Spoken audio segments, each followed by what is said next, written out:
केदारनाथ को क्यों कहते हैं जागृत महादेव? 2 मिनट की ये कहानी रोंगटे खड़े कर देगी। एक बार एक शिव भक्त अपने गांव के केदारनाथ धाम की यात्रा पर निकला। पहले यातायात की सुविधाएं तो थी नहीं, वह पैदल ही निकल पड़ा। रास्ते में जो भी मिलता केदारनाथ का मार्ग पूछ लेता, मन में भगवान शिव का ध्यान करता रहता। चलते चलते उसको महीनों बीत गए। आखिरकार एक दिन वह केदारनाथ धाम पहुंच ही गए। केदारनाथ में मंदिर के द्वार 6 महीने खुलते हैं और 6 महीने बंद रहते हैं। वह उस समय पर पहुंचा जब मंदिर के द्वार बंद हो रहे थे। पंडित जी को उसने बताया वह बहुत दूर से महीनों की यात्रा करके आया है। पंडित जी से प्रार्थना की, कृपा करके दरवाजे खोलकर प्रभु के दर्शन करवा दीजिए। लेकिन वहाँ का तो नियम है, एक बार बंद तो बंद, नियम तो नियम होता है। वह बहुत रोया, बार बार भगवान शिव को याद किया कि प्रभु बस एक बार दर्शन करा दो। वह प्रार्थना कर रहा था सभी से, लेकिन किसी ने नहीं सुनी। पंडित जी बोले, अब यहाँ 6 महीने बाद आना।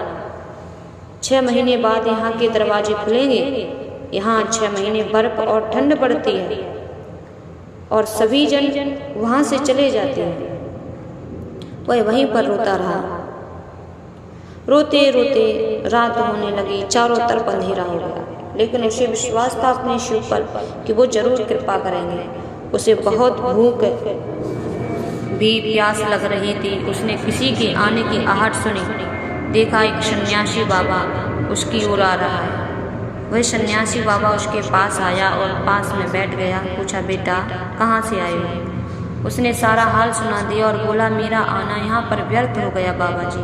बाबा जी ने उसे समझाया और खाना भी दिया और फिर बहुत देर तक बाबा उससे बात करते रहे। बाबा जी को उस पर दया आ गई। वह बोले, बेटा मुझे लगता है सुबह मंदिर जरूर खुलेगा, तुम दर्शन जरूर करोगे।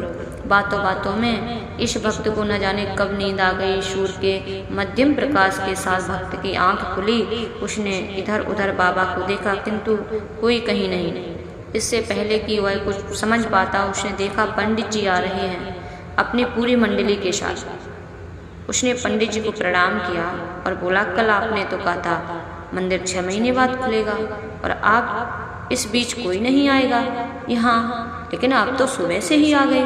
पंडित जी ने उसे गौर से देखा, पहचानने की कोशिश की और पूछा, तुम वही हो जो मंदिर का द्वार बंद होने पर आए थे, जो मुझे मिले थे?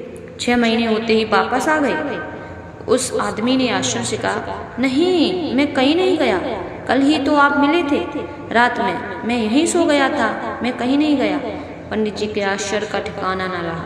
उन्होंने कहा, लेकिन मैं तो 6 महीने पहले मंदिर बंद करके गया था और आज 6 महीने बाद आया हूँ। तुम 6 महीने तक यहाँ पर जिंदा कैसे रह सकते हो? पंडित जी और सारी मंडली हैरान थी। इतनी सर्दी में एक अकेला व्यक्ति 6 महीने तक जिंदा कैसे रह सकता है? तब उस भक्त ने उनको सन्यासी बाबा के मिलने और उसके साथ की गई सारी बातें बता दी कि एक सन्यासी आया था, लंबा था, बड़ी बड़ी जटाएं, एक हाथ में त्रिशूल, एक हाथ में डमरू लिए, मृग छाला पहने हुए। पंडित जी और सब लोग उसके चरणों में गिर गए। बोले, हमने तो जिंदगी लगा दी किंतु प्रभु के दर्शन न पा सके। सच्चे भक्त तो तुम हो, तुमने तो साक्षात भगवान शिव के दर्शन किए। उन्होंने ही अपनी योग माया से तुम्हारे 6 महीने को एक रात में परिवर्तित कर दिया, कालखंड को छोटा कर दिया। ये सब तुम्हारे पवित्र मन, तुम्हारी श्रद्धा और विश्वास के कारण ही हुआ है। आपकी भक्ति को प्रणाम। जय श्री कृष्ण, जय महाकाल।